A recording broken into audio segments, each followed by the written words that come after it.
Hi, I'm Naomi Murphy, and this is the Locked Up Living podcast, where we talk with a wide range of people about harsh aspects of institutional life.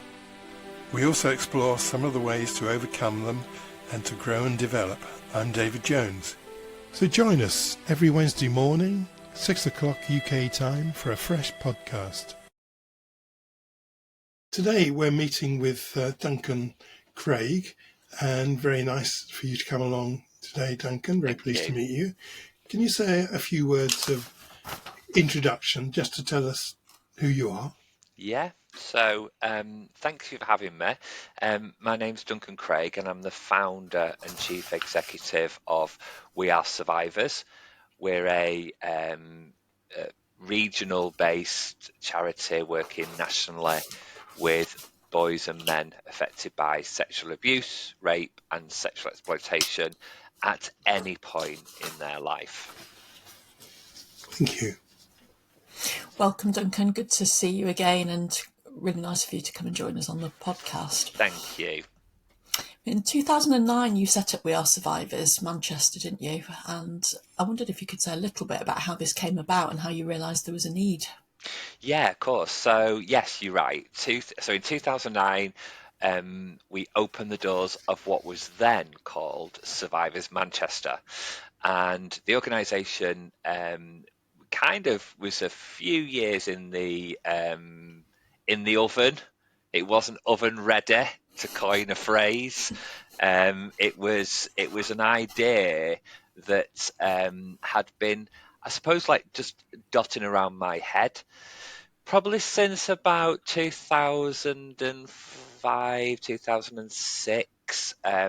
I worked in drug and alcohol services, and I kept coming across lots of individuals who, when we were kind of supporting people to get into treatment, and what I mean by that is detox and rehabilitation services, people often talked about the root cause, for want of a better word, of their addiction, of their drug and alcohol use, was about trying to hide something, trying to forget something. And I think probably began to sort of recognize some of those tactics, some of the, I don't know, like real essence of, oh yeah, I know what it's like to hide. And I'd always kind of put that down to, I guess, being a gay man, that sort of, that coming out. Lots of LGBT people feel they know what hiding is about. And then fast forward into 2004, 2005, I went into therapy to try and deal with some of the feelings that I was having, depression, anxiety, some suicidal thoughts that I'd been having at that point. Felt like I really got a grip of my own mental health, and decided to go and train to be a therapist. And that's when it all started unraveling. And about 2005, 2006, I was faced with, and I say that on purpose, I was faced with the realization that I was a survivor of childhood sexual abuse and later sexual exploitation. And actually, quite a lot of the thing that I'd been seeing in my therapy room, and particularly with individuals that I've been working with in drug and alcohol services, the thing that I'd been experiencing a familiarity with was, oh, yeah, because I'm a survivor, that's why.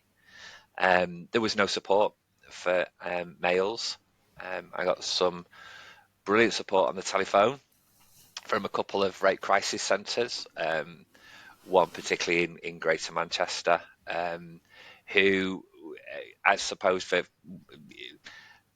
the goodness of the person that answered the phone, because they're not organisations that support boys and men, the woman at the end of the phone just spoke to me, and I thought I need a bit more of this, and I ended up having to travel to down south, to Wiltshire, to kind of get my support, and thought, no, this is stupid.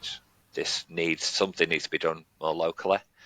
And after I qualified as a therapist and did quite a lot of research and got the right people, decided to pull a board of trustees together, and we opened the doors. And as I say, in 5th of February 2009, we opened the doors, and it's been a roller coaster ever since. Thank you.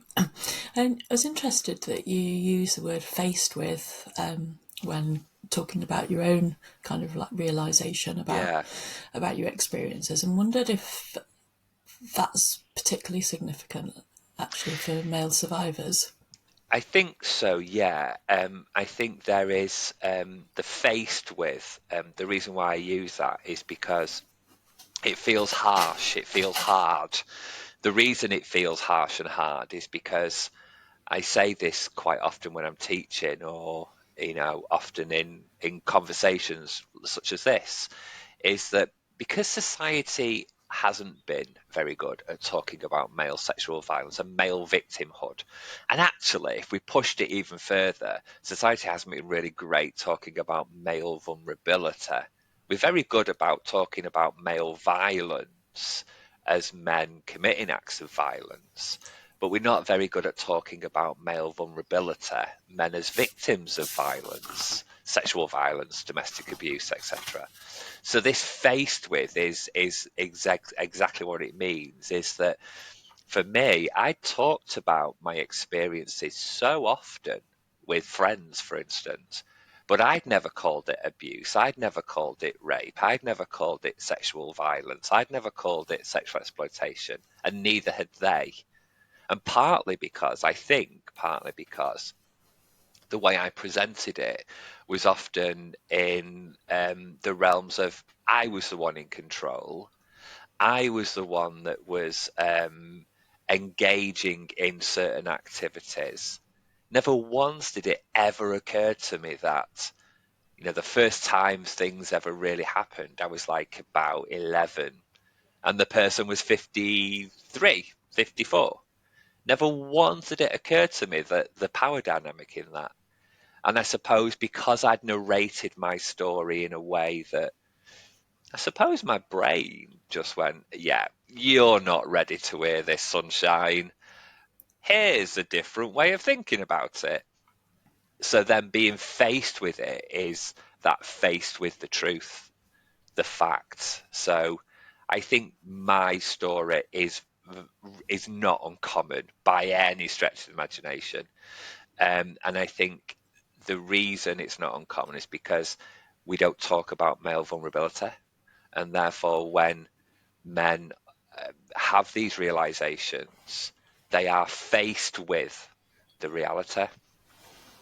As you were talking, I was reminded of the story in the press where Peter Tatchell had responded to discussions about boys being Yeah. abused by saying, that that's not always abusive. And, at the time thinking, there's something going on intellectually there, isn't there, to Mm, manage the experience and make it yeah. seem like it's not abuse, where if Yeah. that was an 11-year-old girl and a 53-year-old man, for Yeah. instance, Absolutely. there's no one on earth that would say that wasn't. Completely. I think there's some. I mean, I really struggle with a lot of what Peter Tatchell has said over the years. I understand where he's coming from intellectually. I understand the intellectual argument, but it just doesn't translate very well. And there's that falls into a lot of bigger questions around age of consent stuff, and I think there's a really important conversation that's not being had, which is something about, and I'm probably going to use very clumsy language here because I'm not fully thought it through myself, but something about in a heteronormative, heterosexual sense, a, a boy and a girl growing up have lots of archetypes, lots of cultural reference points for this organic, for want of a better word, sexual awakening. Whereas if you're same sex attracted, whether that's female and female, male and male. There aren't those archetypes. There aren't those cultural reference points for two teenagers. There are now. We very early on. I mean, as I was just talking, I just suddenly went, "Oh yeah, but Heartstopper," and I'm like, "Thank God for things like Heartstopper," because there are now these emerging reference points for people, but there weren't. So the only um, experiences available to us as young gay men growing up are often in secret, because that's where the decriminalisation of homosexuality, consenting adults did it in secret. So there's all of this like really messy stuff, which I think is where quite a lot of the old-fashioned arguments of the link between homosexuality and paedophilia, which are just so baseless, kind of come from. And I think that's why they're knocking around again, because there is just this messiness within society. And I do think, and I do wonder, is if we had provided better spaces for me as a youngster to discover myself and discover who I was, would I have been as easily manipulated and trapped and caught by this man? And I think maybe I wouldn't have been, because maybe I would have had other people to share experiences with, even just talking about fancying somebody. Um, but I didn't, and it's kind of why, I guess, in some way, shape, or form, why I think it's so important for us as adults to create safe spaces for young LGBT people. Yeah, she's making a really powerful case for the importance of visible representation across culture and media Yeah, for lots of issues. Actually, we're yeah, talking now about the abuse and exploitation of males, but we could easily be talking about something to do with race and ethnicity, all completely. this stuff about Yeah, visibility. yeah, But one of the points that you did make was about how as a society we don't really want to talk about male vulnerability and male victims. And certainly we have held conversations on this podcast about male victims of domestic violence with people yeah. like Liz Bates Oh, yeah, and Deborah Powney, and we've also talked about some of the rape myths that are around yeah, for men and boys with Kenneth Vidarala Lala Lager. yeah. But bearing all that in mind, and how hard it is to get attention from male victims, what barriers did you face, and how receptive were people to the idea that men needed this kind of charity? So the barriers I faced, I have to say, to begin with, were the ones inside of me. Men don't get raped. Yeah, There's the first barrier.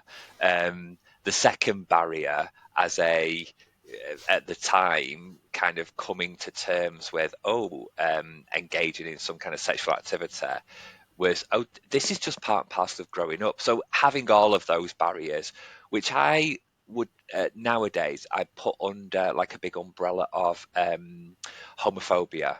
I have this thing of this idea that if we were to tackle institutional underlying homophobia within society, I think we'd have a much better chance at tackling male victims of sexual violence or the visibility.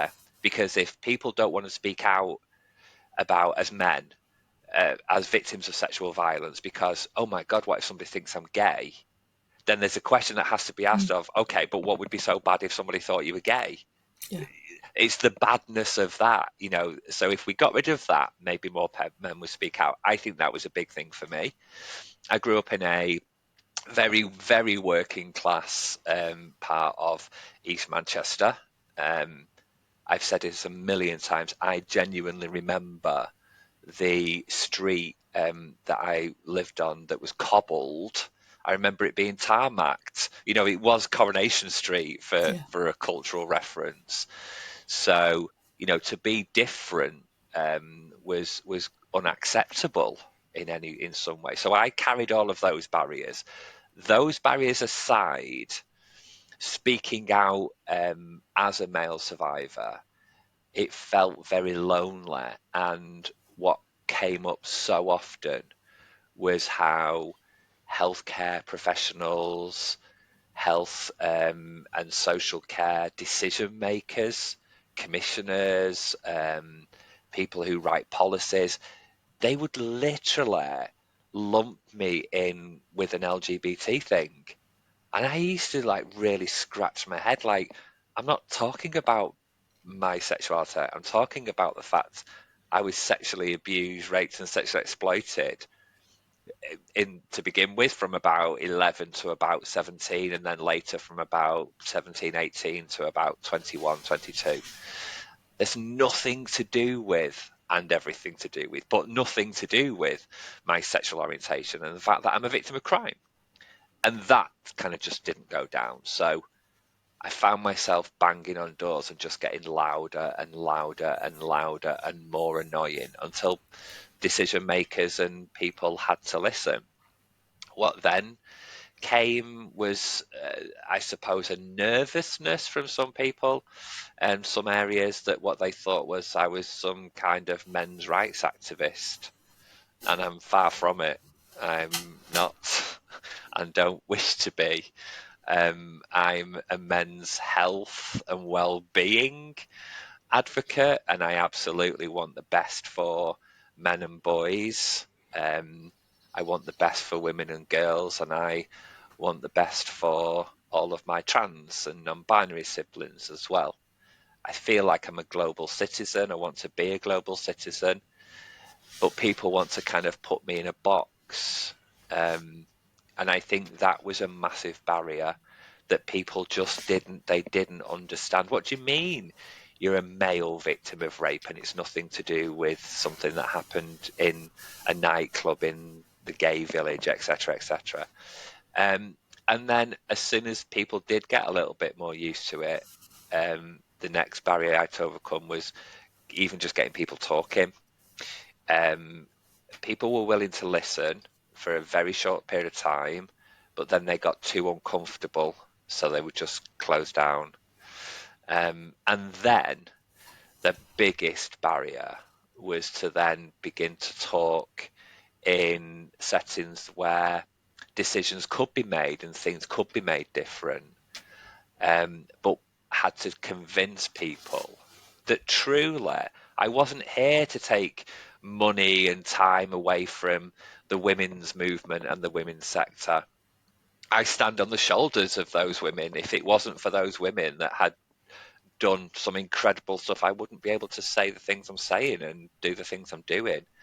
But I had to absolutely, and still have to today, convince people and apologize for even being there to begin with, but convince people I'm not here to have a fight. I'm not here to take money and time and investment and um, influence away from women and girls.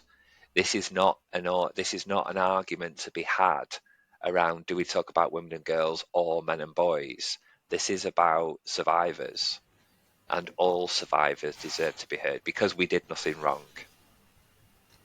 Thank you. And that is a theme that's come up quite a bit from people, I think, that are working on behalf of trying to make sure male victims receive some kind of help. The idea that maybe they're trying to compete or take away Sure. from other people. What kind of services does We Are Survivors offer? So we have a three-tiered approach to service delivery. So we want to try and provide services where people don't necessarily have to tell us who they are. So we have websites, we have kind of online activities where people can kind of engage with us anonymously. Then we'll have services that are kind of face to face or voice to voice, so kind of telephone helpline, drop in where people can kind of come in. They have a very, very simple assessment. And if somebody wants to come in and say, my name's Kermit the Frog and I'm 60, and quite clearly they're not Kermit the Frog and they're not 60, whatever. If that's how you want to be for the moment, I'm fine with that. And then we have services where we'll do kind of full care planning assessments and for helping people get into things like one-to-one psychotherapy, group activity.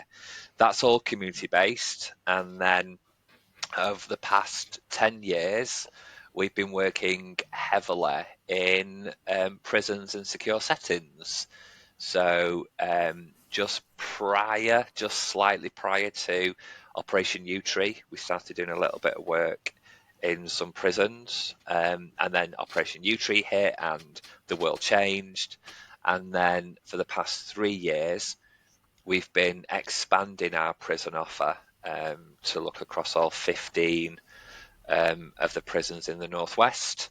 And then very, very recently, our model was taken and commissioned, and we had to go through a open competition of tendering. It's very boring, very difficult. And a couple of weeks ago, we were awarded the contract for 5 to 7 years. So for the next 5 to 7 years, our outspoken program, which is one-to-one therapy for survivors and individuals who've experienced trauma, who are in prison, both male and female estate. So we work with our sister organisation at Great Manchester Rape Crisis to deliver the female estate.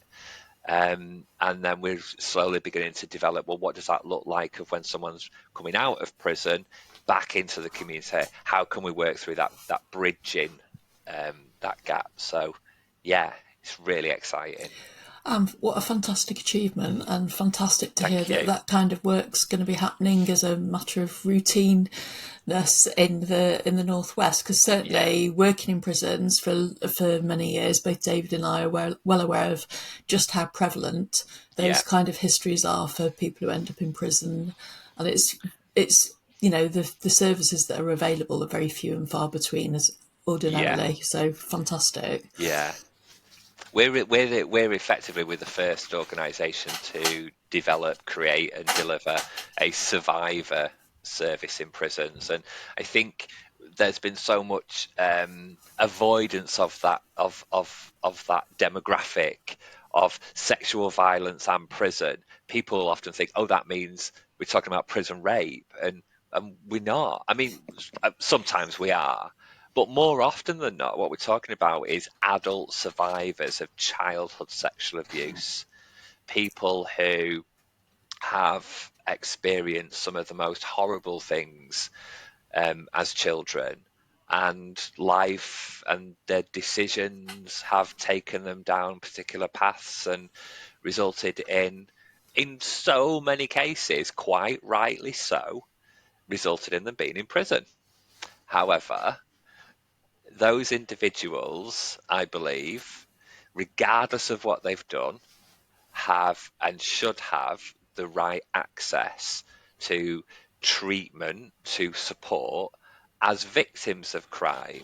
Yes, of course, there are victims of crime because they've committed the crimes, but they still shouldn't mean that means that, well, no, if it doesn't matter what happened to you as a child, because you've gone and robbed that house, that means you can't. No. That's not how my world works. Yeah, 100%. I know working in Whitemoor Prison, in the particular service that I worked in, I think about 65% of the men had got a history of sexual abuse, often by multiple perpetrators. But I think one of the figures that was really interesting was that 62% of them had been sexually abused by at least one woman. So yeah, 52%, sorry. Yeah, there's really high prevalence rates. And actually, when you begin to speak to staff in prisons, they've been crying out for this service for years and years. And I mean, like decades. I'm just maybe a very, very, very, very, very tiny percentage of people, wake up one day and decide to commit some of the most hideous crimes in the world.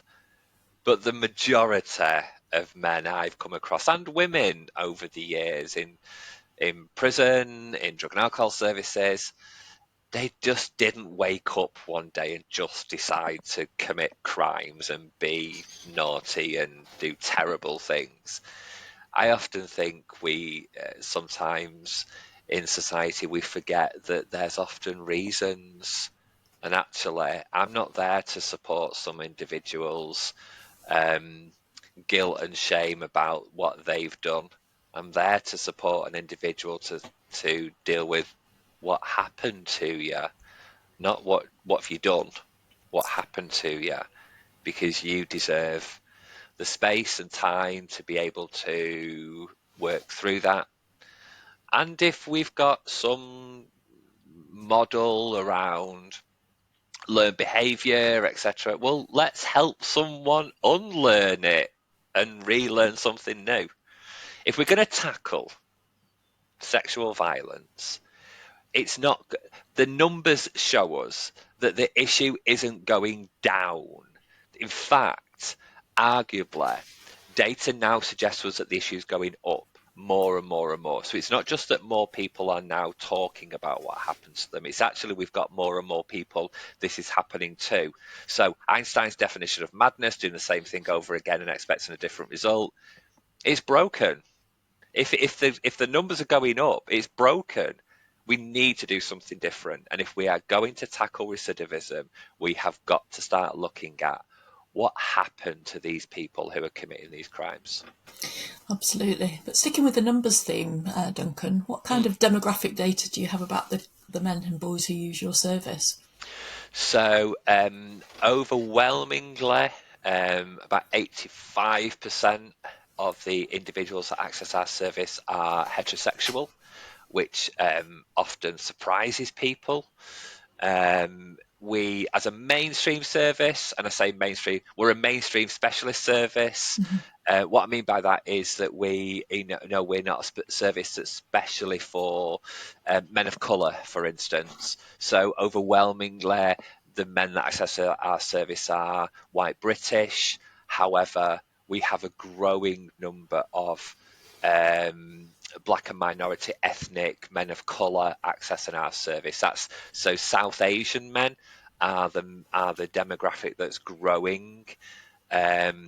We are generally seeing anywhere between 85 and 95% of the men are aged 35 to 45, although year on year, the increasing number is anyone so between the ages of 17 and 25. So that younger age group are definitely speaking out sooner.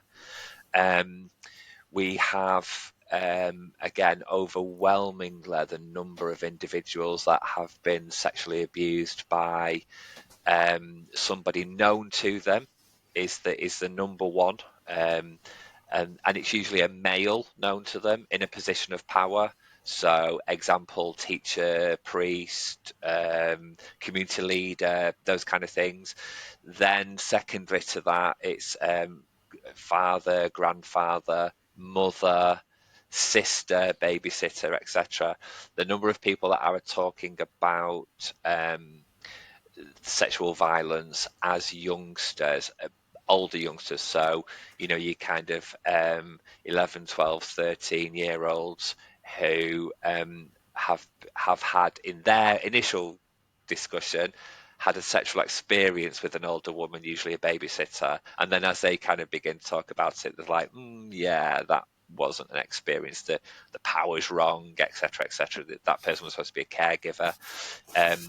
So the number of females perpetrators seems to be growing.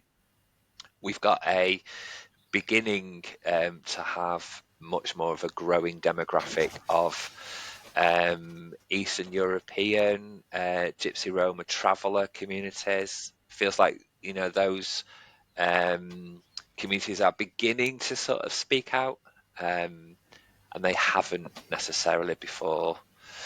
And then we're beginning to see a small but growing number of trans men that are reaching out for help. I think particularly at the time where there's such toxicity in a conversation.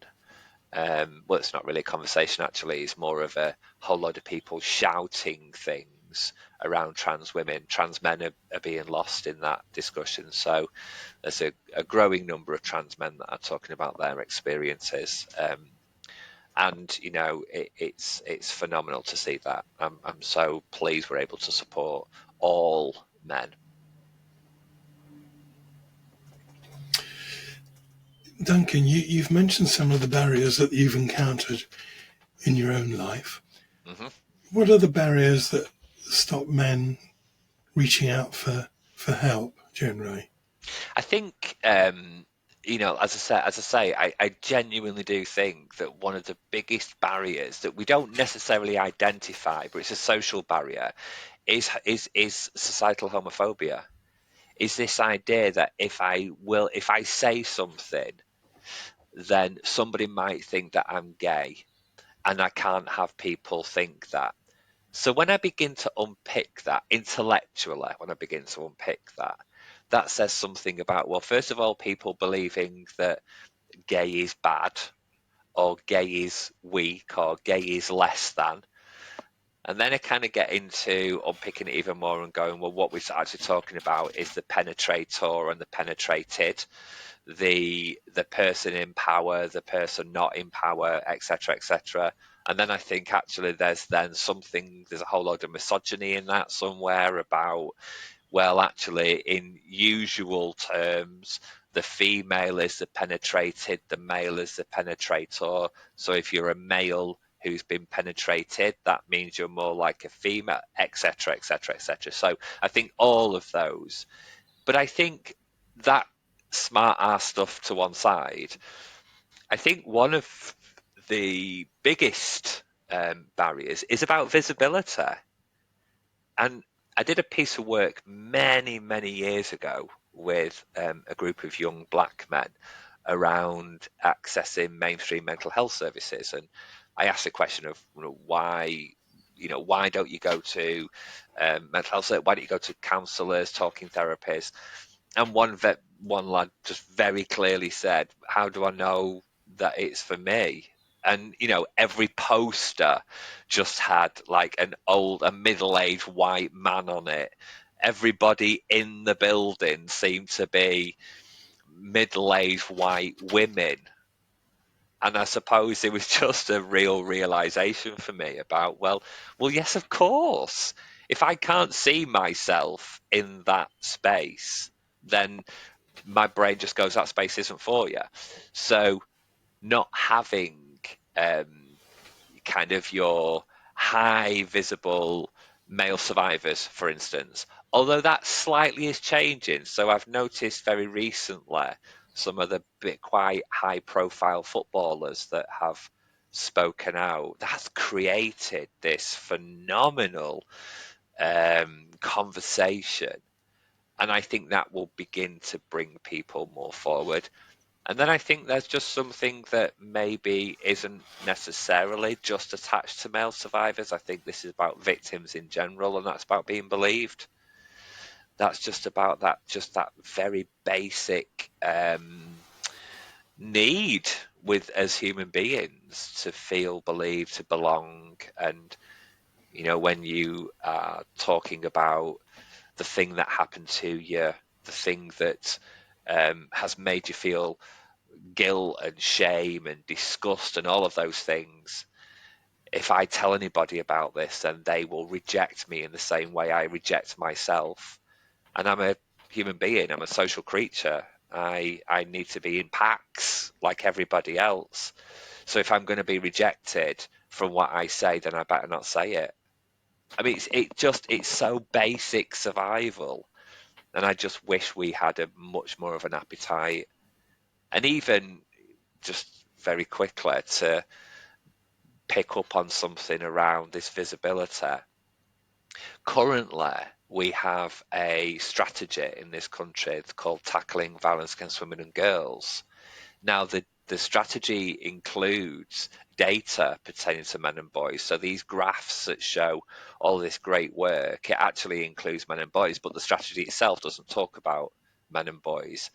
And I think that's really harmful for men and boys, but I also think it's very harmful for women and girls, Because if you have a strategy that tells you this many people have experienced this, and therefore we're going to do this action, and actually the this many people isn't women and girls, it's also men and boys, then does anybody really know what's going on? And how do we ever solve the real problem if we've got no idea in the first place about what the real problem is? How do we find a solution? So I think there's something about visibility in terms of people, but also visibility just in terms of policy. As a woman as well, it also pigeonholes women as victims. It's like that's the role that's the space you're allowed to take Sure. up in society. Yeah. Be a victim. Yeah, very much so. And also, I think there's a real failing in that kind of stuff as well, in terms of how do we support and how do we begin to understand female perpetrators. That feels like it often feels like that's one of the last taboos within society. Female perpetrators of sexual abuse, female perpetrators of domestic abuse. This idea of, oh, well, that's just a very small group and we just do that with them. We just move them to one side is no. As much as I am up and fighting for men in prison to be heard and to be seen and to be supported, our service also fought really hard to ensure that the service is delivered in the female estate with the right support from our sister organisation. But I think we forget female perpetrators and how important it is for us to really understand them and what their needs are. Yeah, thank you. So I was thinking while you were talking about my time working in the prison service, particularly with the personality disorder pathway projects, that we gradually reached the realization that men sometimes needed several goes at joining in and taking up therapy. And when I say several goes, it may be 2, 3, sometimes 4 goes. Yeah. So there was a shift really from you've had your chance to you may need another try. Yeah. Do you think that's the same in this field, that sometimes need several tries at approaching? Yeah, help? I do, and I think what you're talking about there, David. You're talking about like for me, you're talking about a general mental health thing. This idea that people in distress, who are not necessarily socialized, are not given permission to talk, are told to man up and pull your socks up and be strong and I say, and I'm not saying we should be banning fairy tales, but even if you look right down into fairy tales, it's always the damsel in distress that the strong man comes and rescues. So we're telling males from such early ages something about strength, about power, about all of these different things. And then we say into them when they're in distress, you need to come here and need to speak exactly how we need you to speak at exactly the right moment we need you to speak during this appointment. And if you don't come that time, then clearly what that means is that you're not ready or you don't want to. And so we're going to close your case. It is the most bonkers thing I've ever heard. But yet this is what we do constantly. And I think if we're talking about some of the most difficult subjects of some of the most difficult things to talk about, let's not be surprised that male survivors need a few times to just have a go. Well, I mean, we tell men to keep practicing. We tell them to practice at football. We tell them to practice at running. We tell them to keep practicing when they're training in an apprenticeship. We tell them that practice makes perfect. And it doesn't. Practice can often make permanent, not perfect. But we constantly tell them to do this practice, and then at the time when they really need to practice, they need the ability to practice just saying, oh, this happened to me and it's not my fault. If they don't get it right the first time, they're out the door. It's the most preposterous and ludicrous model I've ever heard. And yet, we've been doing it for years.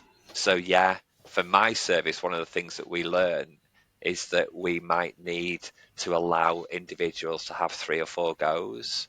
4 or 5 goes is not unusual. And actually, what we've now begun to do is that we've now begun to, rather than giving people 3 or 4 goes, is how can we support people to, when they have a go, they can really feel like if they fall over, it's okay. They can still stay where they are. So one of the things that the team have been doing much more recently is preparation for therapy. So actually just being on the wings with some of the lads and just chatting to them, and like when I was during the pandemic, I was delivering therapy as a psychotherapist. I was actually out on the wings, and because people were so much more contained because of social distancing and that kind of stuff, I'd find myself so often on the wings just knocking on doors, flipping the flap, just chin wagging, 5 minutes, closing, off I go. And it's just building that rapport with people. That's been the thing that has then resulted in individuals feeling like when they do have a go, if they do fall over, they don't need to run away and hide.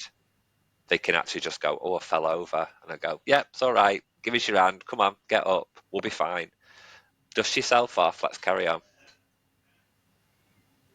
Thank you. So, moving on, Duncan, and I confess that this is a subject I had hardly any awareness of. So, Naomi earlier were talking about visibility and awareness. So, I didn't know anything about this. So, in 2020, Reynhard Sinaga was convicted of raping multiple male victims in That's right.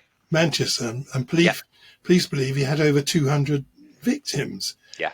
How do you think he managed to get away with this for so long? Do you think this was due to the kind of coverage that he got, and would it have been different if he'd raped that many women, do you think?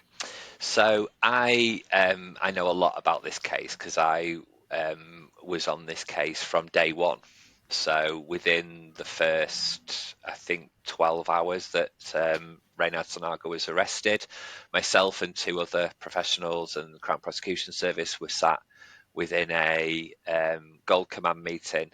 And despite the fact that I've heard a couple of interviews with people, other professionals who've been involved in this case, and they go, oh, then we realise exactly what this was about. No, we didn't. I'm telling you now, being in that room at that time, none of us had a clue how big this was going to become. I think the answer to your question of how did it get away with it for so long is dead easy, because nobody knew, including the individuals who had been raped. They didn't know that it had happened.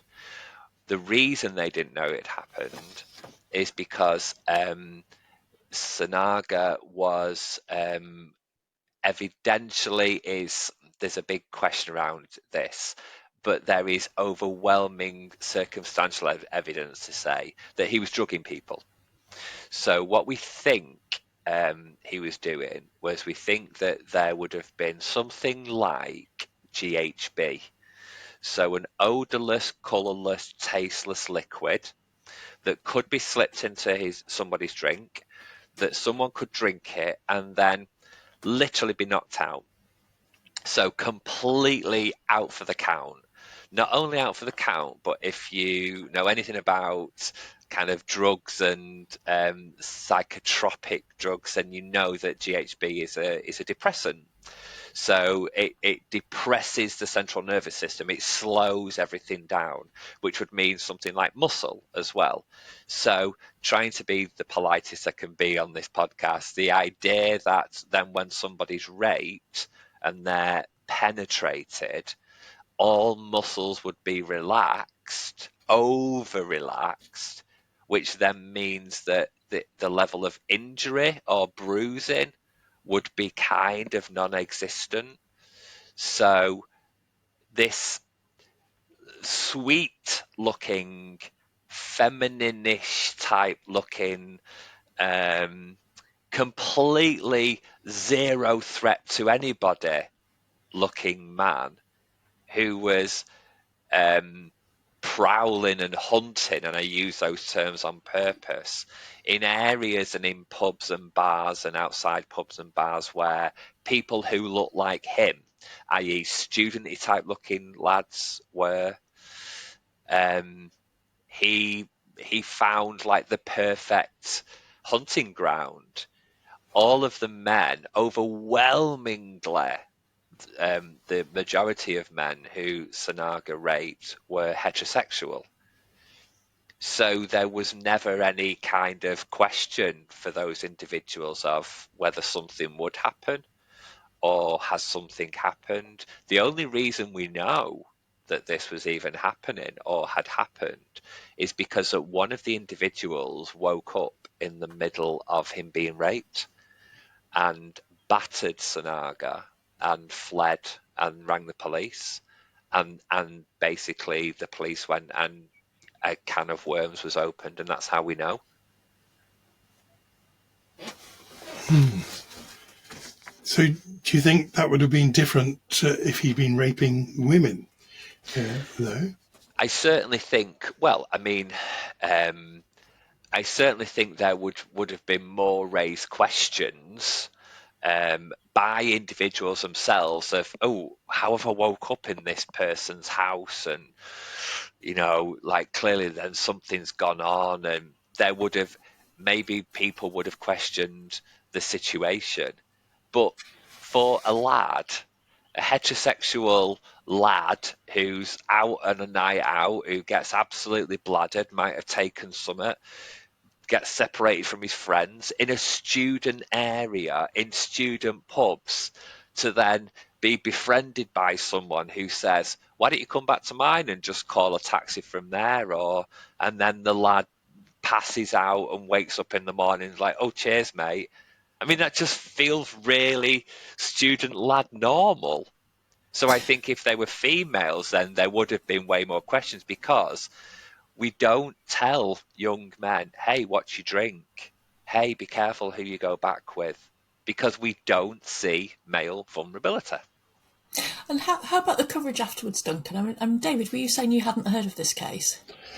That's right, yes. Yes, I mean, that's what I found quite interesting, because actually, if somebody had raped 200 women, I think that would be all over the front covers of the press. Without a doubt. So I agree with you, Naomi. So so 6th of January 2020, Justice Goddard lifted the super injunction, so to speak, on the media reporting of the case. This case had been going on for 2 years at this point, and obviously a few years prior, including the investigation. So it's been about 4 years, I think, 4 or 5 years in total. The media reported there was certainly, without a shadow of a doubt, a 10-day maximum, 10-day media circus, and I can say that very confidently because I often was at the centre of that, doing interviews and with TV programs and news across the world. Then it sort of died down a bit, and then I'm very, very, very aware, for all of my critics, because I'm often saying this, I'm very aware that only 2 months later, we went into lockdown, and then we had the global pandemic. So I'm very aware that other news took over. However, just to kind of pull your point up, Naomi, I think I think at the last count, police believed it was like 237. If 237 young women had been known to be raped on the 6th of January 2020, pandemic or no pandemic, on the 2nd of February 2024, we would still be talking about it, and we'd probably be talking about all of the academic work that came out of it. I would suggest we'd probably be talking about the film where someone won an Oscar. for their portrayal of somebody. And yet, here we are, three quite well read, quite well socially aware adults, and only two of us know about this case. The biggest rape case in British legal history. Not the biggest rape case of men, the biggest rape case in British legal history ever. And yet, very few people are talking about it. And I constantly say, why? What's the reason? And the only difference that I can come up with, and I'm so open to anybody challenging me on this, because I'm desperate to think this isn't the reason. The only reason I can come up with is these are all males. A majority of them are heterosexual. And it's a bit like heterosexual males and rape. We're just not ready to talk about that yet, because it's going to involve us talking about bits and bobs of which we don't want to talk about unless we put that into the frame of homosexuality. And far more importantly, we're not ready to talk about male vulnerability. Good. Well, thanks very much for that. That's a chilling tale, really, isn't it?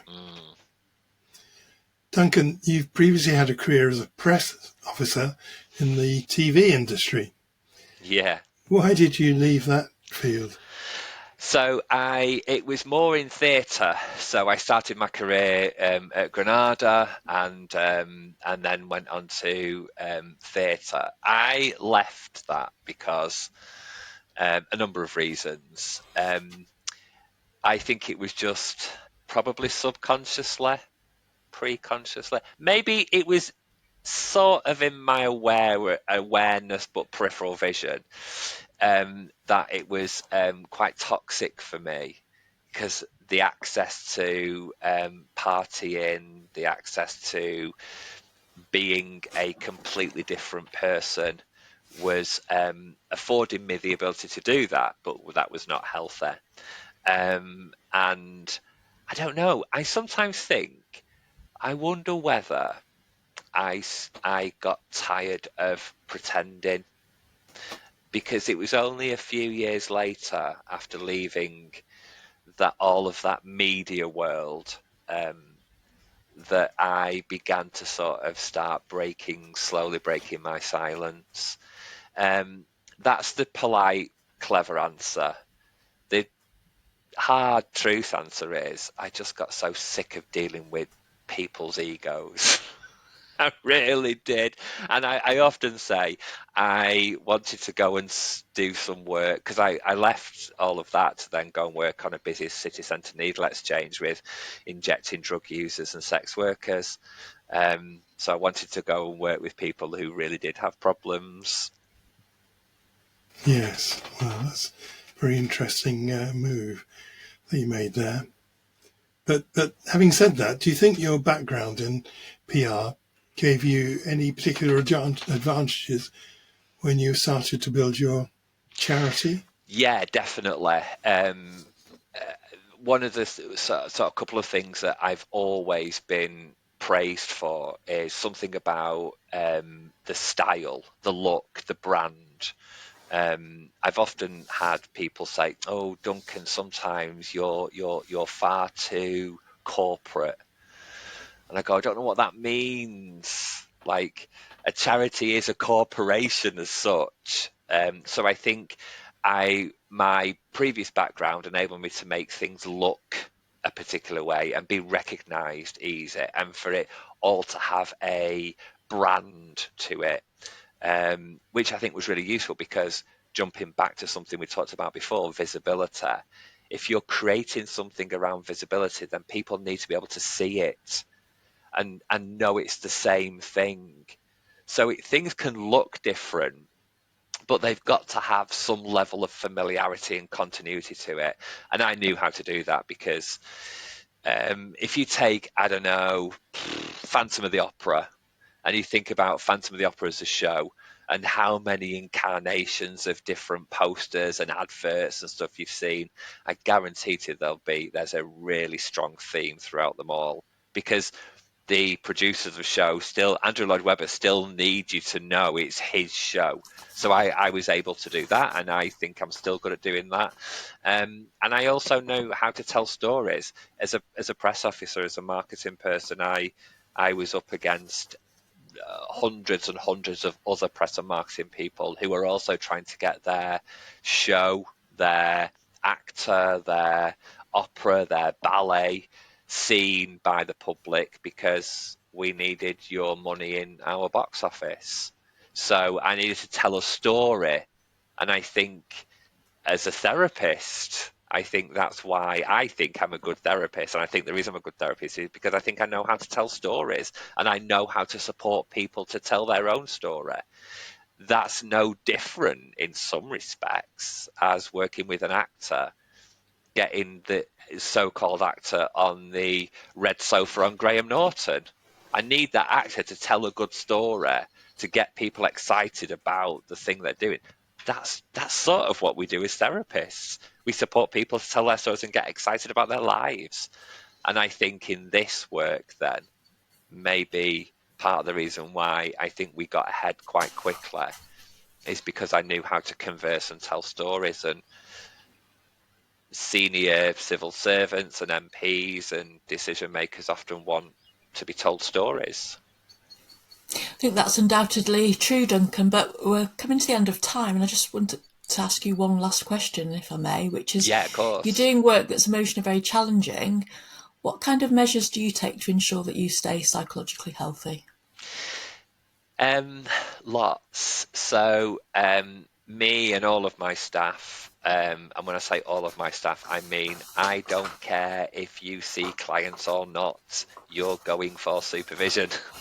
It is mandated.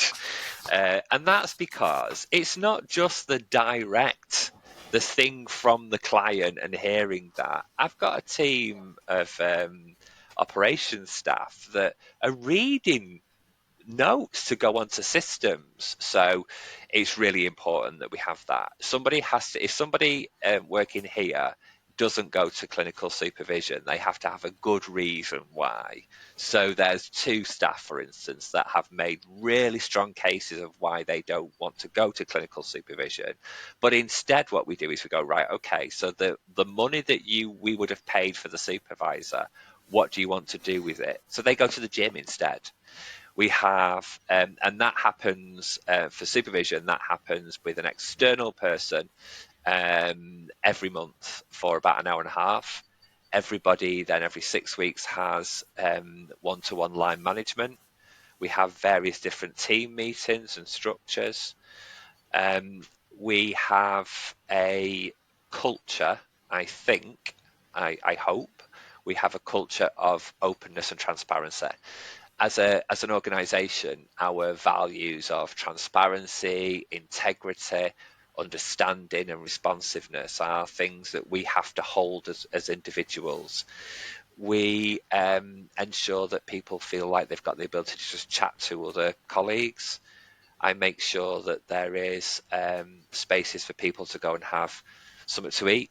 So if they're having their lunch, I'll get quite annoyed if people are not if people are eating their lunch at their desk, just because I want them to have that physical space to just go away. We make sure that therapists and people who are seeing face to face, that there's only a small number of people that they see every single day. And also, it's my job to be a bit more of a clown, because laughing and just being silly actually helps us process and realizes that, the world isn't necessarily all terrible, and we're working with some of the most horrible, terrible things in ever. I was recently in the International Criminal Court. I'm doing some work with the ICC at the moment. I can't even begin to tell you the things that I saw and heard and talked about, but I'm still sat here just being daft and making sure that we can all just still be a bit daft. And me personally, one of the things is I have spent years cultivating a internal micro environment where my friends don't ask me about work, and I get home sometimes and I drop my bag and don't even say hello, and I just go straight upstairs for a shower, and that's my transition. And also, I watch things when I want to watch things. So if there's the latest something or other on telly that everybody decides that they want to watch, and it's usually something serial killery or Jimmy Savile or something like that, I don't watch it when everybody else is. Because what happens then is I get the opportunity to say to people, yeah, no, sorry, I didn't watch it, which means I can't talk about it. I'll watch something daft instead. Brilliant. Thank you very much, Duncan. It's been a really terrific conversation. Thank you. I've loved it. Thanks very much indeed, Duncan. Really nice to meet you. Thank you.